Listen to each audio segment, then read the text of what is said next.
Hello everyone and welcome to the Wacko Prophet podcast. My name is Imran. If you are a returning listener, hello there. If you're new, welcome. You're joining me on the second of the Wacko Prophet podcast's 9-part series talking about the Harry Potter movies.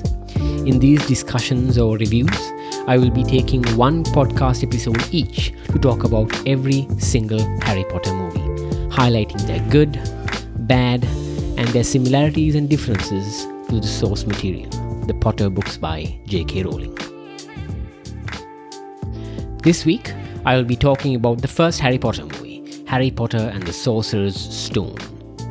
So if you are ready to get on with it, I do suggest that you grab a drink, have a seat maybe, or I hope that you're listening to this podcast while you are keeping yourself occupied with something else, because I do believe that this will be quite a bit longer than my typical podcast episodes. Now, to give you a bit of background about the Wacko Prophet podcast, this is a podcast that I've started about 2 months ago, and I use it as a platform to give my very subjective opinions on movies, TV series, books, and games. All things fiction. And since I've been a Harry Potter fan of the books and the movies from a very young age, I thought I would focus 9 episodes on that particular series, on the movies specifically, with a tidbit every now and then about the books. Okay, let's get on with it. Now, if you're even a little into the Harry Potter franchise, the movies and the books, you'll know that J.K. Rowling, the author, famously got the idea for the books, or at least got the initial bit of lightning in a bottle moment, when travelling to King's Cross Station in London in 1990. If I recall correctly, she would travel to Manchester and back every weekend to visit her sick mother, and this idea popped up in her head in one of those journeys. Rowling obviously had a very active imagination from a very young age, but she pinpoints this exact event as the point that manifested the idea of Harry into existence. A whole 7 years later, she released the first book, Harry Potter and the Philosopher's Stone, not Sorcerer's Stone, and thus the franchise began. It became an immediate bestseller, and 4 years later, after going into an agreement with, I believe, Warner Brothers, we had ourselves a movie franchise. The first movie in the series was called Harry Potter and the Sorcerer's Stone, not Philosopher's Stone as it was on the original British book series. This is because Rowling had 2 different publishers for UK and USA respectively. Her UK publisher was Bloomsbury, who were completely cool with keeping the name as Philosopher's Stone. However, her US publisher, Scholastic, requested a change, wanting it to be called Sorcerer's Stone on the book cover. Their reasoning was that the word philosopher sounded boring, and American readers would most likely not even know what a philosopher was, and would certainly not associate that name with magic. Remember, this was a children's book, and so they got Rowling's permission, her blessing, to change the name to Sorcerer's Stone. One more change that happened, and this is a change that happened in both the British publication and the US publication of the book. She initially wanted her name to go as Joanne K. Rowling, for Joanne Kathleen Rowling. However, I believe the publishers were the ones who had the final say in it. They requested that her name be changed on the book cover to J.K. Rowling, because the target market, the people that the publishers thought would most likely to buy the book, would be young boys. They argued that the book would not sell as much if their target audience knew that the book was written by a woman. As bad as that sounds, that was apparently an argument that the publishers made and Rowling allowed, so they changed it to J.K. Rowling, which is a much more androgynous sounding name. So there you are. So anyway, getting back to the topic, when the movies were being made by Warner Brothers, they decided to go with the American name. Maybe so that readers would know that the movies were an adaptation, and maybe also for the same reasoning that Scholastic had for the name change in the book. The first movie, Sorcerer's Stone, was released on the 4th of November 2001. By this time, Harry Potter was massive amongst young readers because 3 out of the 7 books had already come out. That is, Philosopher's Stone, Chamber of Secrets, and Prisoner of Azkaban. Box Office Mojo sets the budget of this movie, of Sorcerer's Stone, at $125 million US. So that was a massive investment for that time.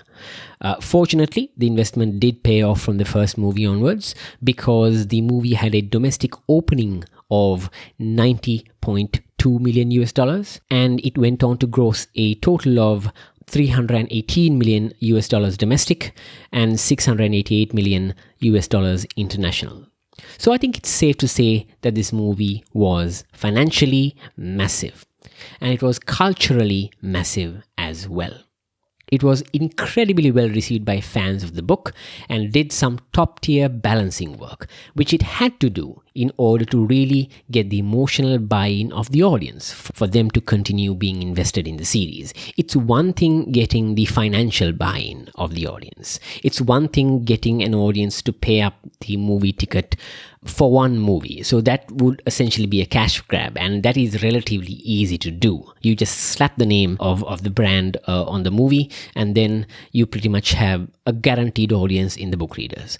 However, this movie did something else. It got people to buy in emotionally. It got people to care about the world of Harry Potter that it created or hinted at in the first movie. And this was critical for this to really work as a movie franchise. No matter how good the books are, the audiences would not have been on board if it had been a bad movie. So this movie, probably, I'm going to argue, is the most important movie out of all 8 released, because everything hinged on this. Yes, there are examples of movie franchises that really took off from the sequel. Movie franchises where the first one was meh, and then the second one onwards, it was amazing. For example, Terminator. Terminator 1 was a good movie, but Terminator 2, Judgment Day, is what really launched that movie into the stratosphere. But fortunately for us, we didn't have to wait for a sequel for Harry Potter movies to be good. It was good from the first movie onwards. For that to happen, the director of this movie had to ensure perfect casting, a proper translation of a written work of fiction into a completely different medium, which I don't care how many people say just do it exactly like the book, because you see that a lot in movie adaptations or show adaptations of books. You get a lot of book fans saying just do it exactly like they described in the book. That works sometimes, but not all the time. You can't really translate everything that is written in a book exactly as it is to a different medium and hope for it to work, because sometimes it does not. So there. The director also had to set up the world of Harry Potter without really knowing what mattered and what did not. Remember, only 3 books were out at this point, and they could have easily made the mistake of just cutting out some small, seemingly insignificant part, only to find out that it was a major plot point much later. All this, and he had to get the monetary and emotional buy-in of the book fans, who would be scrutinizing every nook and cranny for inconsistencies, while also not making it too obscure or deep to the casual moviegoer, and also making it a kids' movie without sacrificing too much of the source material. Also, the main actors, the Golden Trio, were children, and it's notoriously difficult to work with child actors. Harry Potter was in this movie played by a 11-year-old Daniel Radcliffe, Ronald Weasley by another 11-year-old Rupert Grint, and Hermione Granger by a 10-year-old Emma Watson. So suffice it to say, the director of this movie had a massive thing to do besides just directing a movie. That director was Chris Columbus, and I do not envy the position he was in. I'm very happy to say that, for the most part, they really did nail it. And the director managed to find what I think was the perfect balance between everything that I've highlighted. Now, this was no fluke. They did not luck out and make a good movie by accident. Chris Columbus managed to very intentionally hit the tone that he wanted to hit And as many disadvantages as he had, as I already highlighted, the director had some advantages as well. Firstly, Philosopher's Stone or Sorcerer's Stone, the book, was a very short children's book. So the screenplay writer, Steve Close, really had very little to worry about in terms of having to cut out chapters or story parts to make it fit into a feature-length movie. I'm assuming they'll only realistically have that issue from Goblet of Fire onwards, because until then, the books, the first 3 books were very slight. I'm going to guess that their worry was more about translating words on a book into a cohesive, enjoyable movie. But that was definitely one advantage that they had, the fact that the book was so small. Secondly, Rowling did something that, in retrospect, was instrumental in finding that unique tone that the Potter movies now have. The long short of it is, when giving permission for Warner Brothers to make the movies, Rowling had insisted that the cast be British. I don't know if it's something that she specifically mentioned in a clause that they couldn't deviate from, but I do know that it is something that she specifically very strongly requested. And from what I understand, the movie producers insisted on the same thing as well. The crew was not entirely British. For example, Chris Columbus, the director, is not a Brit. He's an American. So the crew was not entirely British, but the entire cast for almost the entire series were Brits, which really helped set the tone, especially in Sorcerer's Stone. Now, one could argue that as long as the actor is good, it doesn't really matter what their actual nationality is. There are plenty of Americans and actors of other nationalities that could do a very good British accent, so it should not matter. I would agree. But this doesn't feel like a business decision from Rowling or from the producers. The producers most likely did it to placate Rowling and to make her feel comfortable. And she most likely requested this because the books were essentially her baby. And she would definitely have felt more secure in the knowledge that the movie adaptations of her book are being made so close to home, with actors that she could be sure had the respect for the book series that it deserved. So maybe that was her reasoning for it. And however, whichever way you cut it, it did contribute a lot to setting that specific, somewhat exotic tone of the movies, specifically in Sorcerer's Stone. So yes, Sorcerer's Stone was an incredible movie and was exactly what it needed to be in order to be a super strong foundation to the Harry Potter franchise. Having said that, it's not a flawless movie. So what I'll do right now is, I'll first give you a brief synopsis of, not the entire book, we'll be here all day if I do that. I'll give you a brief synopsis of the events that take place in the movie from the beginning right up to when they finally get to Hogwarts. And I'll tell you why I do it after I'm done with it as well. And I'll give you some context there when compared to the book and the off-book lore that I've spent decades reading and compiling. And after that's done, I will talk in detail about some of the good and the bad of the movie. Not all of the good and bad, obviously, just what I think I should talk about. And after I'm done with that, I'll do some talking about some interesting things about the movie, specifically certain changes in the movie that I thought were necessary, but also somewhat confusing sometimes. So let's get into it. Now, I will be going into spoilers when I talk about these things. So I do encourage that you watch the movie in its entirety before proceeding. It's alright. I can wait. Alright, are you back? Great. Okay then, let's get into it. And once again, I hope you have a beverage or a tea in your hand, because I do believe this is turning out to be quite the long episode. Okay, synopsis.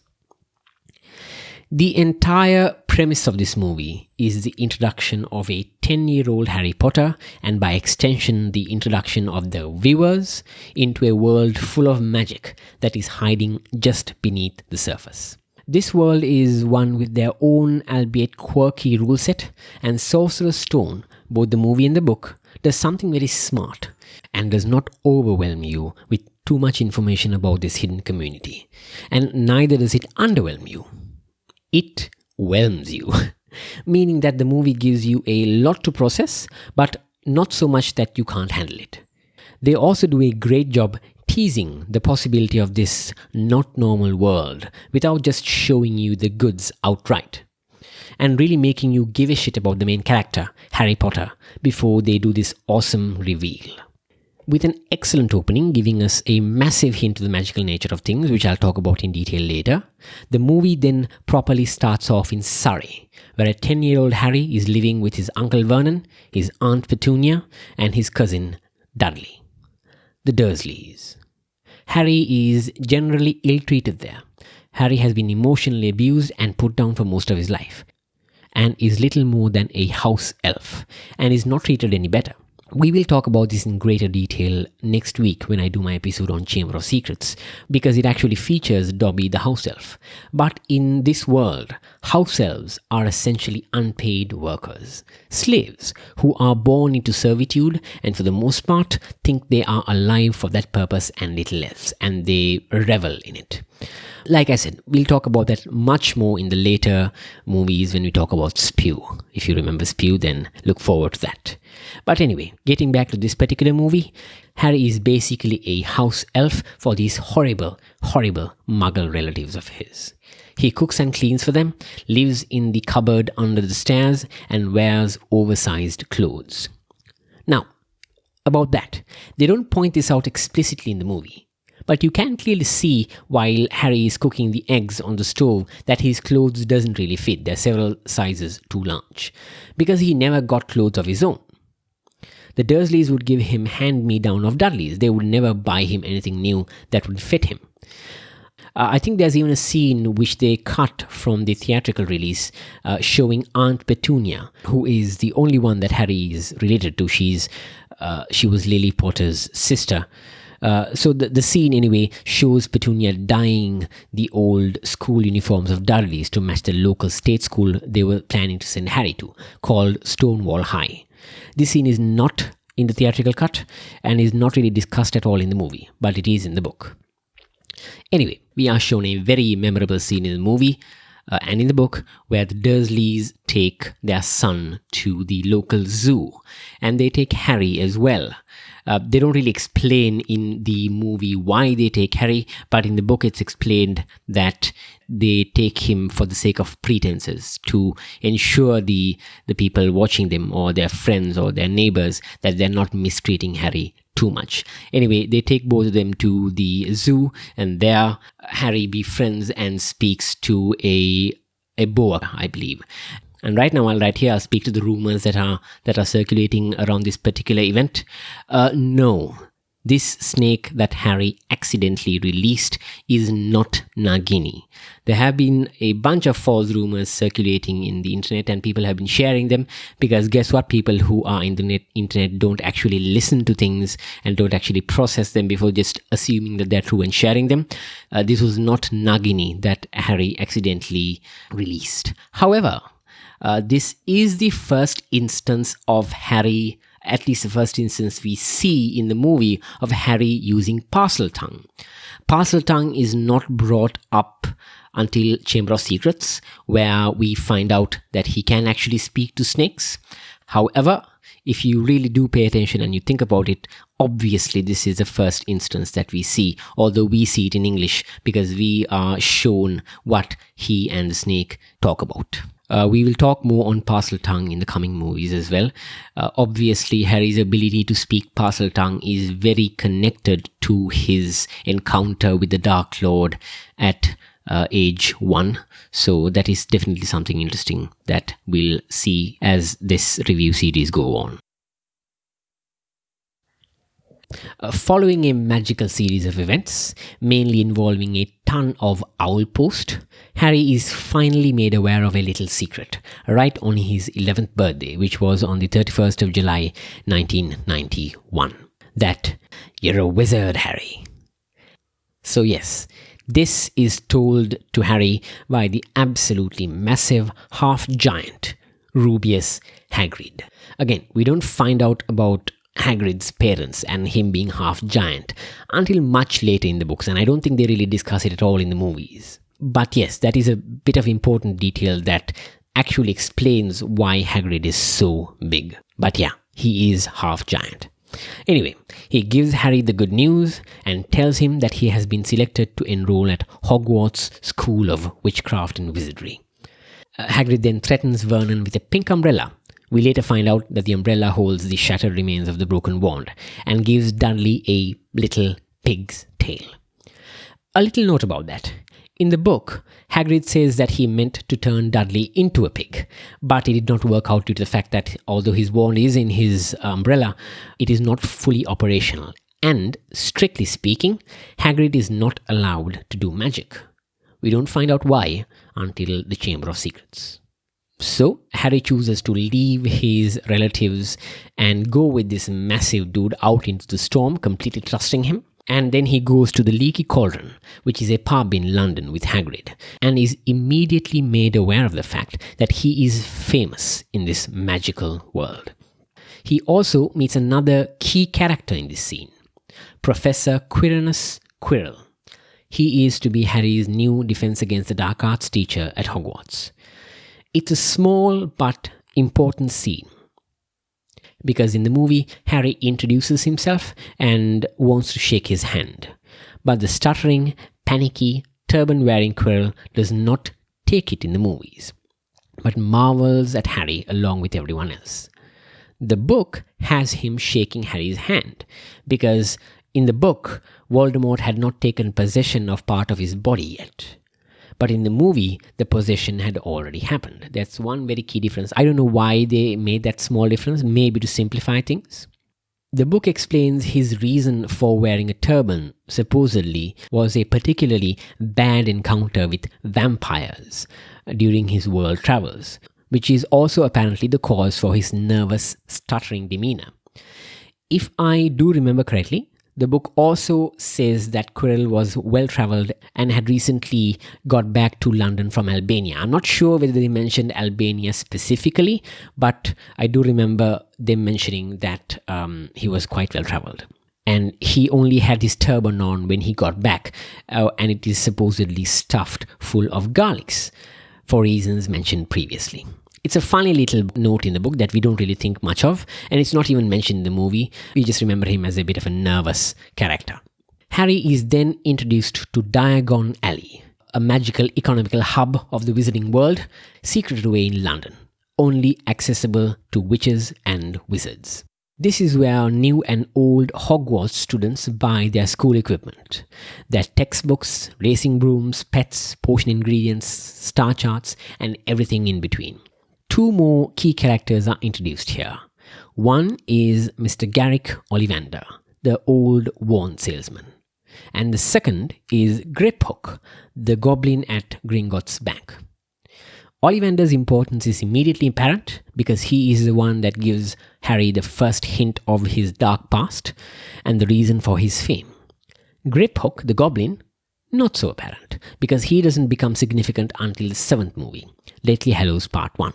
This is also the place where we meet the movie's MacGuffin.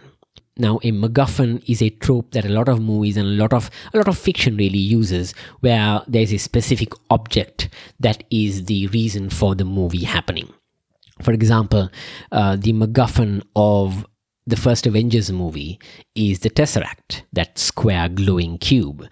A lot of movies have MacGuffins, these objects of power that in one way or the other could give the evil side an advantage and therefore should be stopped or protected or destroyed or whatever. So the MacGuffin of this movie obviously is the Sorcerer's Stone, and this is where, in Gringotts Bank, is where we get our first hint at that as well. Afterwards, Harry finds out through Hagrid about Voldemort and his history with Harry. We get just enough to be intrigued and to have a big question that will be hanging over the entire series. How did Harry survive the attack of a dark wizard, possibly the most powerful dark wizard of that generation? We kind of get an answer by the end of the movie, but not really a full answer.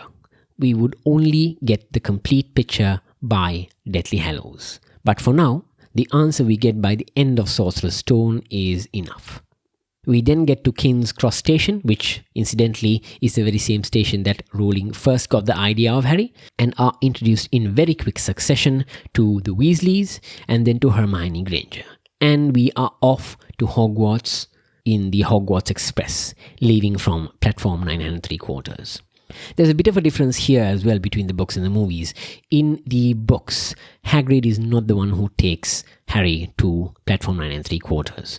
It is the Dursleys. What happens is, after Hagrid helps Harry with all the shopping to prepare for his school year, Harry actually returns to Privet Drive, to his home with the Dursleys.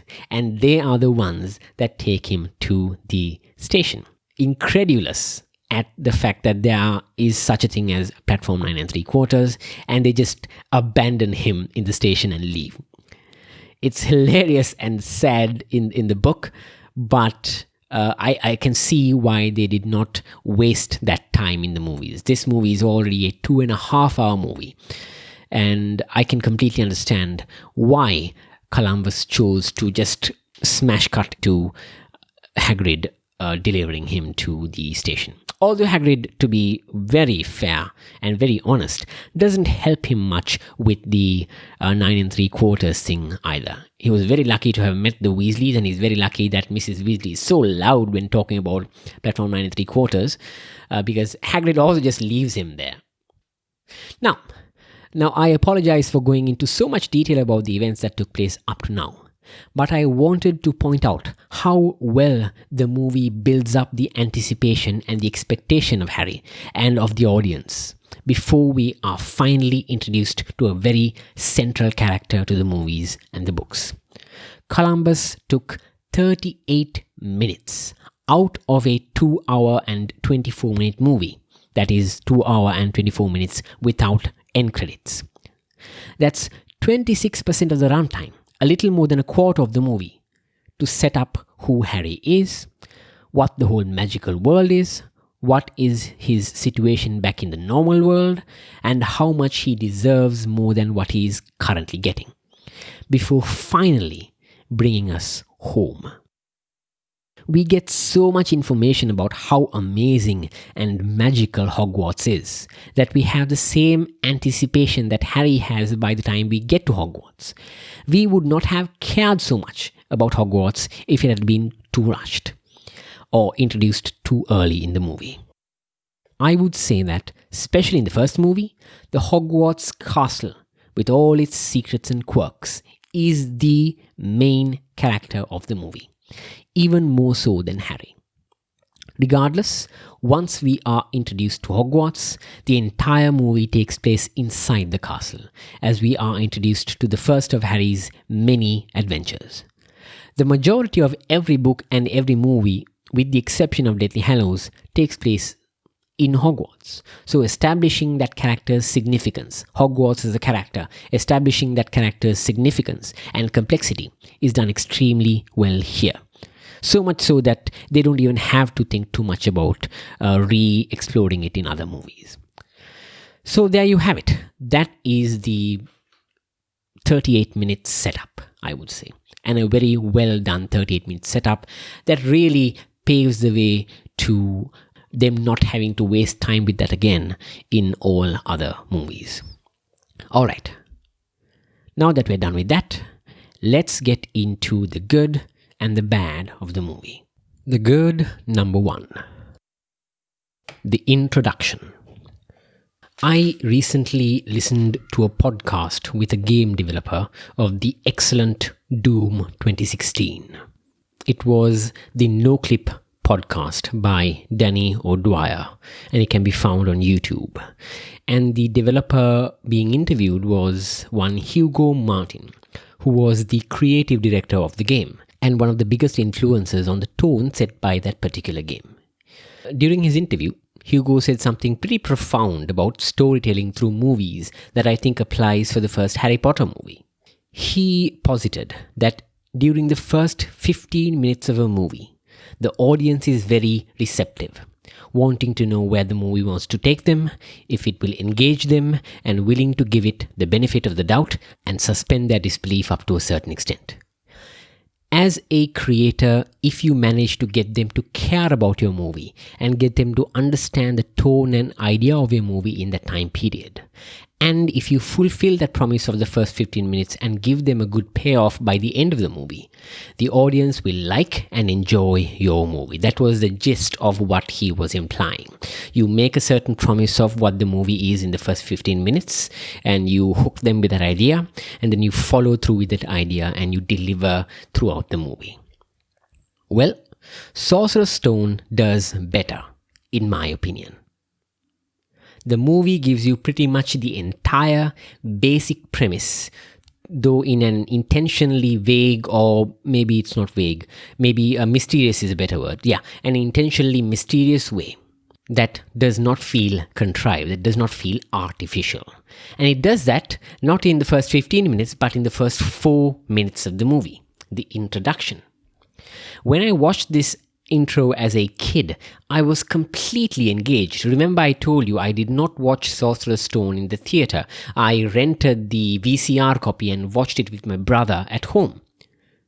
The intro, if you remember, is the second half of the first chapter of the book. The chapter was called The Boy Who Lived. The book started off with a description of the Dursleys and how utterly, boringly inane and normal they are, and how normal they actually want to be. The chapter then transitioned to some magical people doing stuff at midnight in Privet Drive, which is the lane that the Dursleys lived in. The movie completely does away with the Dursley bit of it and turns the nightly wizard activities into a great 4-minute introduction with not a second wasted. Those 4 minutes do a ton of work. They introduce us to 3 adult characters in the movie that we know just by how they talk and how they dress and what they do are magical and are important to the story. The first is Albus Dumbledore. He seemingly appears out of nowhere and he uses what looks like a cigarette lighter, which we find out later is called the Deluminator, to turn off all the street lamps of Privet Drive. He's also dressed so obviously and magnificently as a wizard. The book describes Dumbledore as having a proclivity to wear purple robes, and even through the darkness it does look like he's wearing a deep, almost blackish purple. He also has a magnificent white beard and white hair and a pointy hat. He is, in short, the most wizard-looking wizard that ever lived. Second is Minerva McGonagall, who is recognized by Dumbledore while she was chilling out as a silver tabby cat. The book describes that this cat was observing Privet Drive and observing the Dursleys for almost the entire day, whereas the movie does not give us that context. She transforms into a witch and greets Dumbledore. They obviously know each other. So far, so magical. There's very little dialogue, but everything that the movie is showing us is making it clear that these characters are important. And then we have the third, the half-giant Hagrid, and who arrives in Privet Drive on a fucking flying motorcycle, and is so big that the motorcycle looks like a plaything. These 3 characters look as though they've been ripped straight out of the book in terms of appearance and demeanor. They talk about some great peril, something terrible that has happened. We already trust Dumbledore because he looks, behaves and talks like an ancient, wizened, powerful magician. And the music and dialogue lets us know that while he may be mysterious and magical, he is not malevolent. He also lets Hagrid borrow that trust on his behalf when he says to McGonagall, "I would trust Hagrid with my life." This one line is pretty significant in the audience not feeling too bad when Harry later, when he's 11, decides to leave the Dursleys and go with this massive monstrous dude. Back to the introduction. Both McGonagall and Hagrid defer to Dumbledore in all things. They trust his judgment, and that makes it clear that he's very much the leader of the trio. And whatever he says goes. Through their discussions, we find out that the baby brought by Hagrid is important and that somehow leaving him here with these horrible muggles, as McGonagall points out, is the best thing to do. We know that this is not the last we will see of this magical world because Dumbledore informs McGonagall and the audience that, and I quote, "he's far better off growing up from all of that. Until he is ready." And then he comforts Hagrid, saying that it's not goodbye after all. Good luck, Harry Potter. which is when we first see Harry, the infant Harry, and the fresh cut on his forehead. And we somehow know, because of what we heard, that that scar is significant. So this intro lets us know that the movie is dealing with something very much not normal, that Harry is being left at a place where he may not be treated well, and he is being left there because of something significant that has happened in this magical world that he was very much involved in, and somehow involves his car as well. We also know that he's important. We know he'll return to the magical world when he's ready, and we know that we will most likely see that return in this movie. All that in 4 minutes. We couldn't have asked for anything better. The good number 2. Casting. We spoke previously about how Rowling's request to keep the casting process within the United Kingdom had an effect on the tone and the quality of the movie, and I agreed that it was a good decision overall.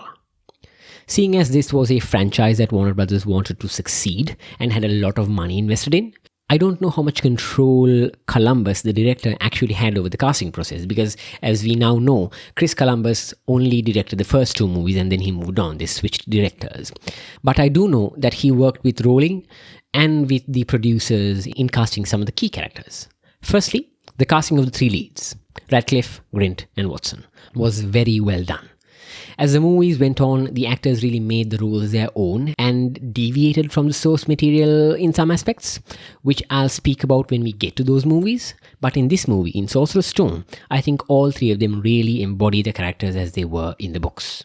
Now, talking about characters as they were in the books and the movies, I don't think a character has to say the exact line they said in the book, in the exact context it was told in order for it to be considered good casting or a good adaptation. What a good director will do is read the source material, maybe consult the creator, Rowling, and then give their interpretation of certain characters. Now, this interpretation can come in scenes that are similar to the book or completely new scenes, as long as they make sense within the context of the world. And regardless of how the director chooses to do it, as long as they do it well, I believe that the movie counterpart of the book character can have the same motivations and can have the same emotion as they did in the book, if it is done well. It doesn't have to be a word-for-word, shot-for-shot, so to speak, adaptation.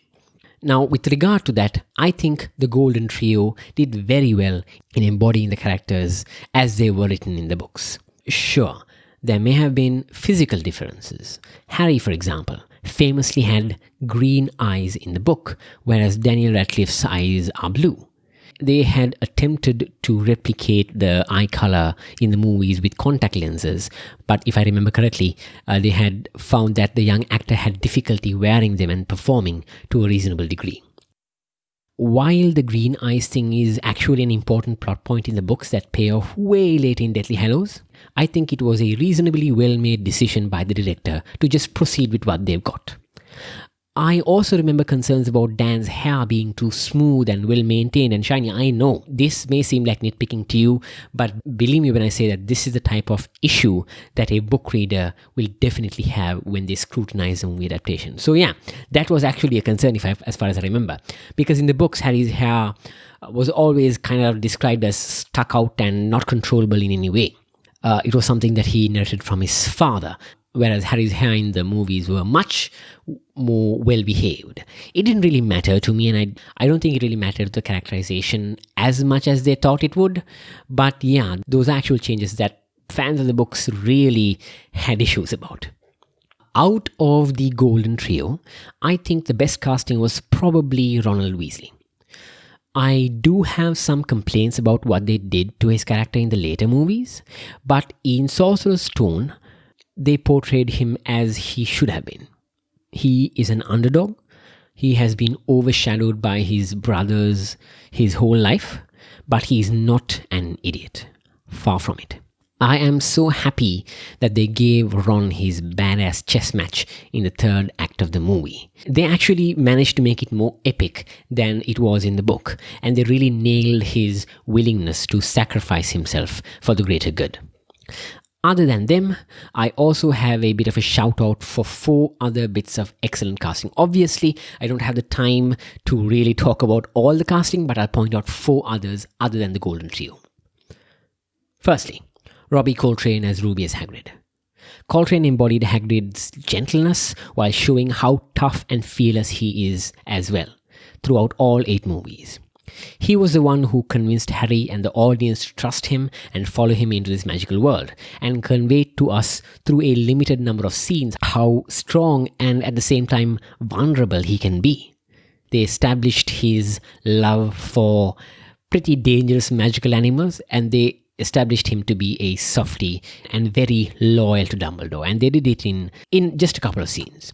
He was essential to the plot and also essential to winning over a massive following in terms of getting the book fans on board.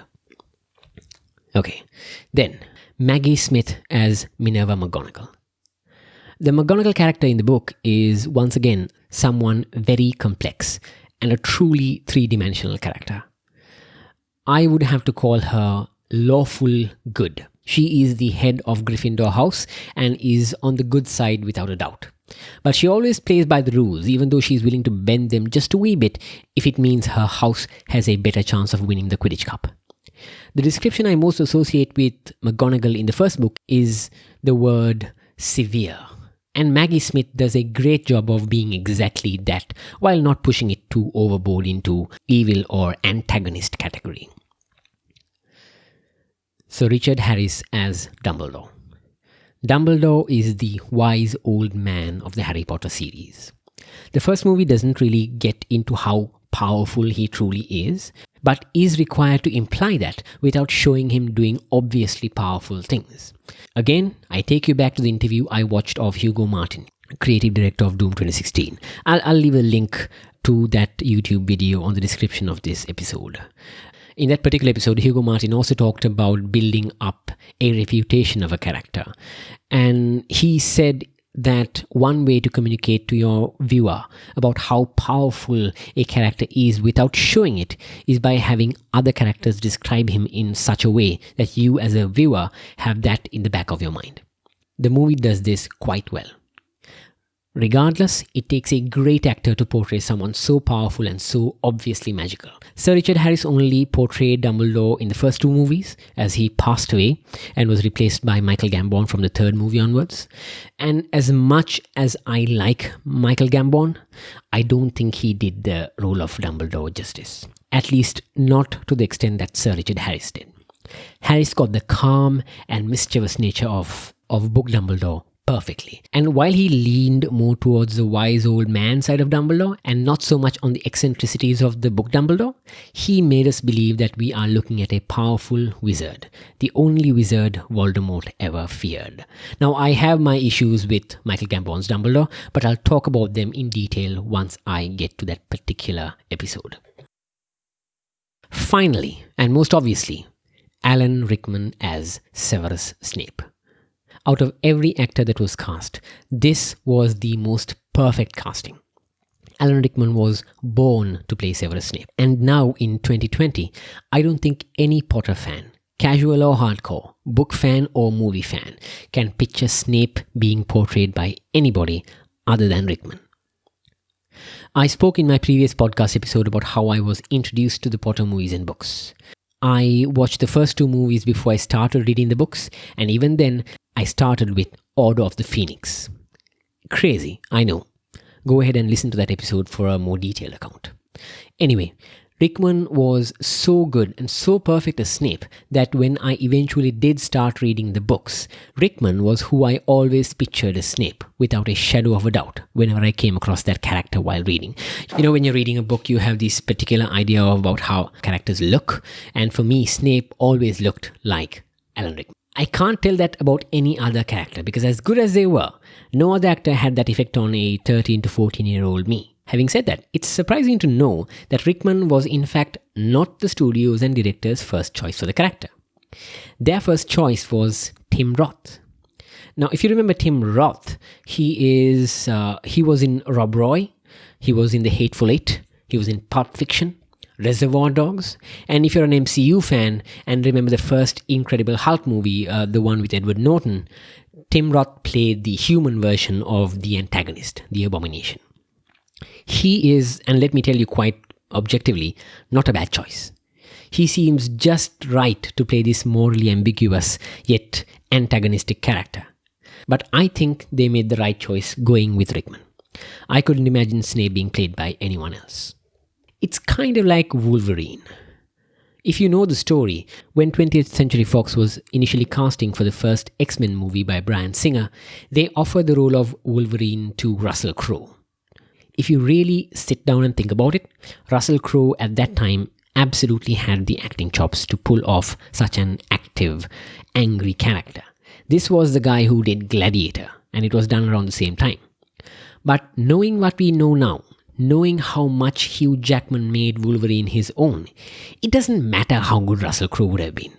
Wolverine is Hugh Jackman, Snape is Alan Rickman. The good number 3. The music. This movie was scored by John Williams. If you don't know who that is, then oh boy, where have you been living? Let me just go to IMDb and just randomly read out some movies that he has composed music for. Here we are. There you are. Okay, so he has composed music for all mainline Star Wars movies. Yeah, that guy. This is the man who composed and orchestrated music for every single Star Wars movie from A New Hope all the way to The Rise of Skywalker. Okay, let me see what else he's done.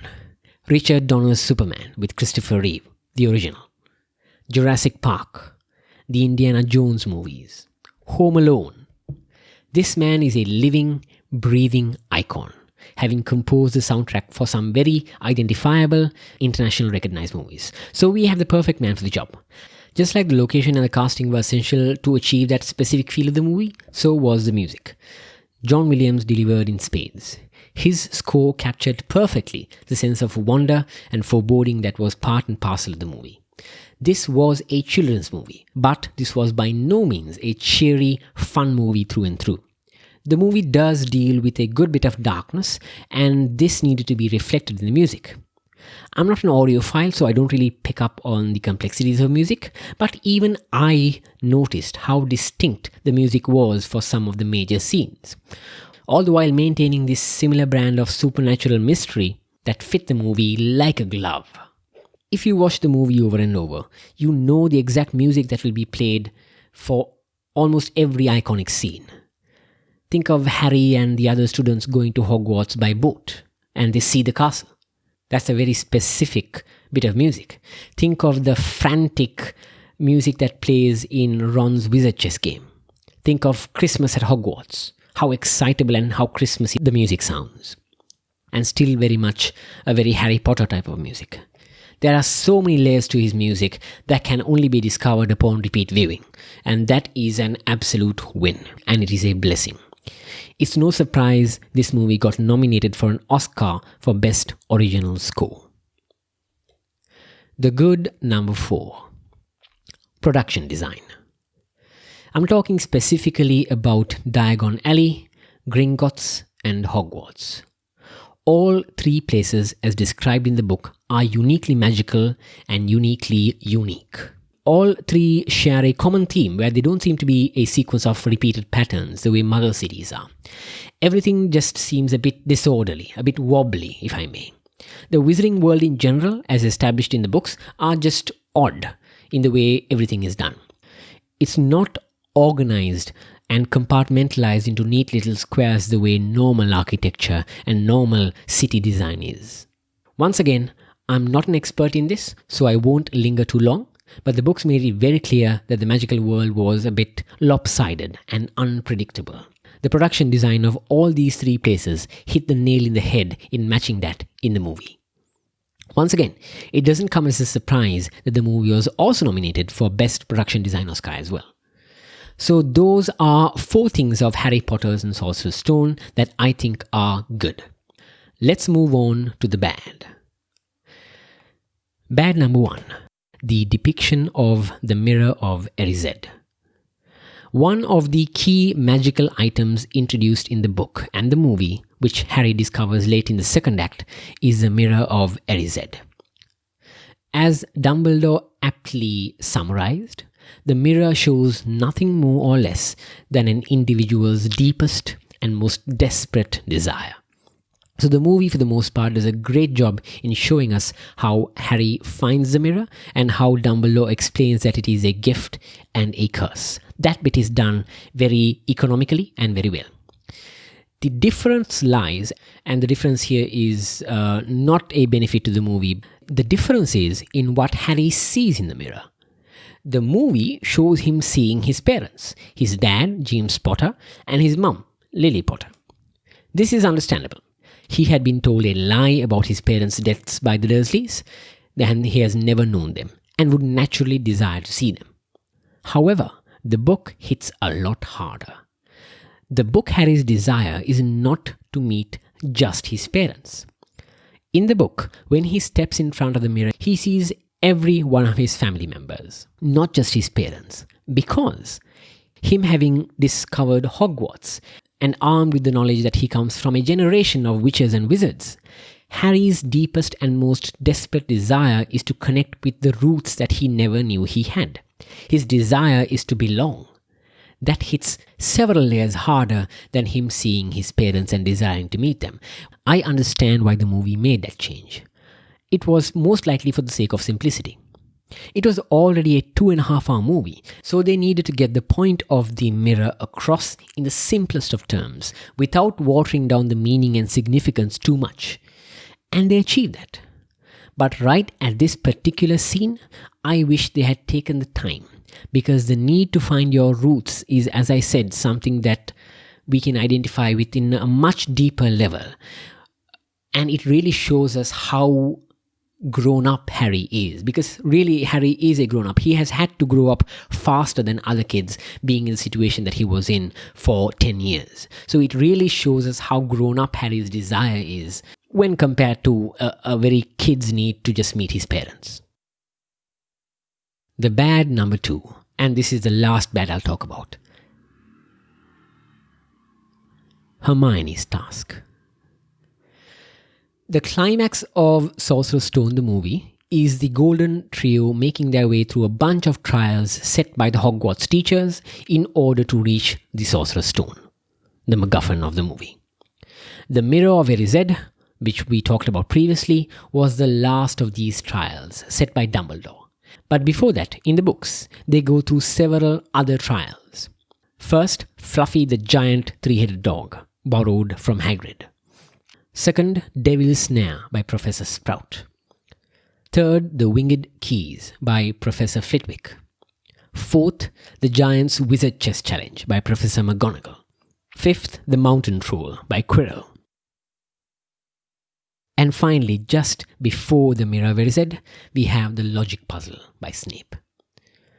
The movie shows all of them with the exception of the last two. It does not show the Mountain Troll and it does not show the Logic Puzzle. While I don't mind the Mountain Troll being removed, I really wish that they had kept the Logic Puzzle. Although again, I understand why they may have chosen not to. It was a puzzle where Snape had set up a bunch of potions on a table and a riddle. Whoever came through had to decipher the riddle, figure out which potions were which, and drink the correct potion to either proceed or to retreat. A mistake in any level may have ended up in you potentially poisoning yourself. I understand why they didn't include this. It's very hard to make this type of trial sexy, after all the craziness of the previous ones. But allow me to give you a counterpoint. This puzzle really shows how clever Hermione actually is for her age. Sure, in the movie, she gets Harry and Ron out of the Devil's Snare trap.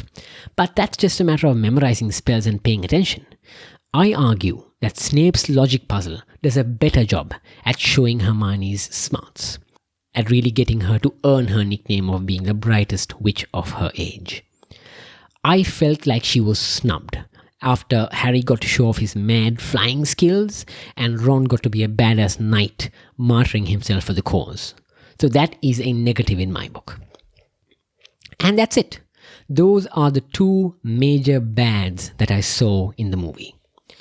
Okay, moving on to talk about some important fun facts, some differences between the book and the movie, or things that they simply did not mention in the movies. First, there is a cut scene in the introduction of the movie where Hagrid actually says this, but it did not make the theatrical cut, so I'll mention it now.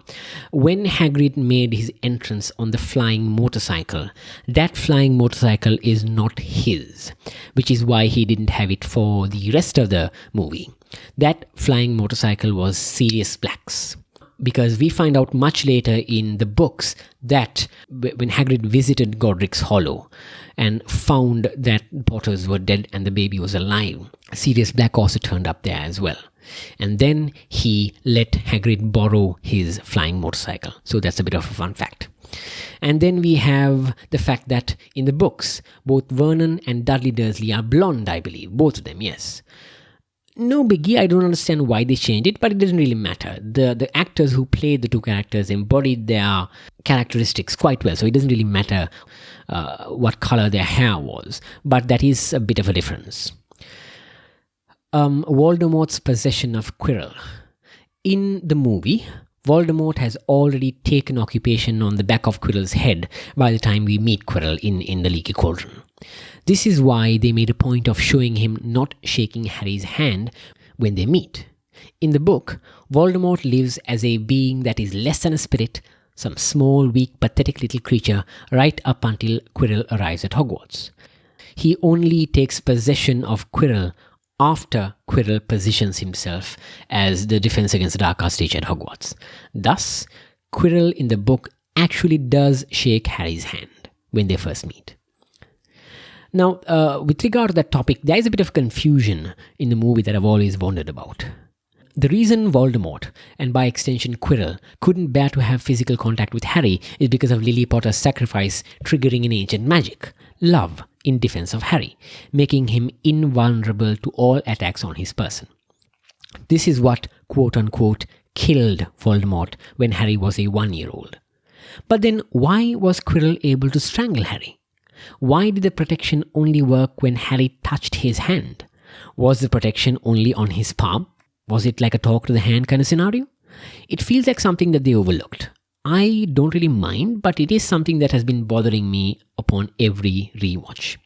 So, by that logic, it doesn't matter if Quirrell touches Harry as long as he doesn't touch Harry on his palm. Anyway, it's a small thing, but it's something that I've noticed. Next, related to my previous point, Hagrid introduces Quirrell to Harry as his Defense Against the Dark Arts teacher when they meet in the Leaky Cauldron. If I remember the book correctly, he is the new Defense Against the Dark Arts teacher. The books also make it clear much later on that the job is actually cursed, because no single teacher remains in that position for more than one school year. We find out later, in Half-Blood Prince, I believe, the book, that yes, that is not just a rumor. The job actually is cursed, because some time ago Voldemort himself applied for the job when he was still on the precipice of going full Dark Lord. He was refused by Dumbledore, who was the headmaster at that point, and the job had been cursed ever since. And then we have a little detail about why the first-year students arrived by boat. The books make it clear the first years always arrive from Hogsmeade to Hogwarts on boat, whereas the others take the carriages that pull themselves. There's a reason for this. All first years arrive by boat and they cross the Black Lake, which surrounds Hogwarts Castle, because according to school tradition, they do this in order to give a more scenic view of the castle to newcomers. So there's that. Next, we have the Hogwarts School Anthem. The Sorcerer's Stone is the only book where Dumbledore gets everyone to sing the Hogwarts School Anthem. It's very wacky, so maybe that's why they didn't include it in the movie. It's so wacky that it starts off saying Hogwarts, Hogwarts, Hoggy, Warty, Hogwarts. That's literally the opening line of the song, so maybe that's why they left it out. And to the movie's credit, they left it out of every single book after Sorcerer's Stone. So there's that. And then, connected to that, the Sorting Hat singing. The Sorting Hat always sings a song, usually about the history of the school, before the sorting begins. It does not happen in the movies. Again, I understand why it was removed. It was probably removed because it was very hard to sell it as serious. did seem a little wacky when it was in the book, and it works for the book, but I understand why it might not have worked for a movie where you're trying to convince people to buy into a franchise. So I get that. So there's that. Also, the book does leave out some characters. One character that is left out of the entire series, two characters actually that are left out of the entire series are Peeves, because Hogwarts has a poltergeist called Peeves who just goes and messes everything up. If I remember correctly, they suspected that Peeves is the one who lets the mountain troll in at Halloween, whereas in actuality it was Quirrell. And the second one is the giant squid. Remember I told you that Hogwarts sits in the middle of the Black Lake? Well, the Black Lake has the giant squid. It is a semi-docile creature that on occasion helps out the odd student that falls into the lake. That was not mentioned at all either. I think it was a missed opportunity. I understand why they may not have included it in the first movie, but they had plenty of time to include all of those in the other movies, but they didn't, to their detriment. However, I'm half joking. However, one more little tidbit I'd like to add before I actually close off this particular episode of the podcast, and that is with regard to Quidditch. As you know, in Sorcerer's Stone, Minerva McGonagall recommends Harry as the seeker for the Quidditch team once she sees him performing quite well for an amateur when he tries to catch Neville's Remembrall.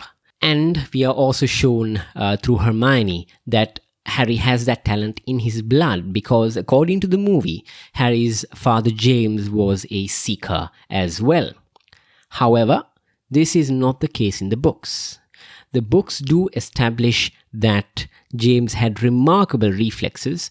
I believe in book 5, in Order of the Phoenix, there's an instance where Harry actually sees through magical means that James was amazingly talented and had incredibly fast reflexes, as I said previously, so much so that he was very casually playing with a snitch and showing off his talent. But despite that, Rowling did actually confirm that no, James Potter was a chaser, not a seeker. Now that is one thing that Columbus got wrong, because as far as I remember, Rowling didn't really clarify that by the time that the first movie came out. She clarified that much later. But yes, James Potter canonically was a chaser, not a seeker. Surprise. This has been my opinion, impressions and reviews of Harry Potter and the Sorcerer's Stone. Obviously, as you can see, this podcast episode is massive, and it could be more massive. It could be hours and hours long if I chose to talk about every single thing that I like and dislike. So I'm not going to do that. I'm going to leave you at this point. And if you have any kind of feedback, anything that you'd like to say to me, anything that you think I left out or that I should talk about, or anything that I should change going forward, please do let me know. You can listen to this podcast on every major podcast platform.